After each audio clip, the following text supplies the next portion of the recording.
Subarachnoid haemorrhage সংক্রান্ত রোগের লক্ষণ, রোগীদের ভয় এবং প্রত্যাশা সংক্রান্ত ভিডিওতে সকলকে স্বাগতম।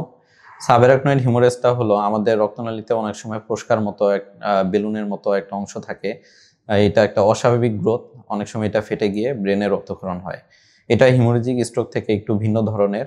এই ধরনের রোগী সাধারণত প্রচণ্ড মাথা ব্যথা থেকেই হয় এবং রোগী আমাদের কাছে অধিকাংশ সময় অজ্ঞান অবস্থায় আসে।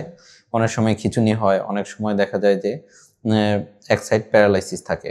তো এই ধরনের রোগীর ক্ষেত্রে অপারেশনের প্রয়োজন হয় এবং বর্তমান চিকিৎসার অনুযায়ী যত দ্রুত সম্ভব আসলে যে বেলুনের মতো যে অংশটা ফেটে গেছে সেটাকে ক্লিপ দিয়ে আটকে দেওয়াটাই হলো উন্নত চিকিৎসা। তো এটা অপারেশন করলে সুবিধা হয় কিছু, যেমন হচ্ছে আমরা পরবর্তীতে তার রক্তনালীতে যে স্পাজম হয় সেটা প্রিভেন্ট করা যায়, তার প্রেশারটা নিয়ন্ত্রণে আনা যায় এবং রোগীদের পুনরায় যে ফেটে গিয়ে রক্তক্ষরণ হয় এই ঝুঁকিটা এড়ানো যায়। এই চিকিৎসাটা ব্যয়বহুল, কিন্তু রোগীদের সঠিক সময়ে চিকিৎসা করা গেলে রোগীর উন্নতি করা সম্ভব। ধন্যবাদ।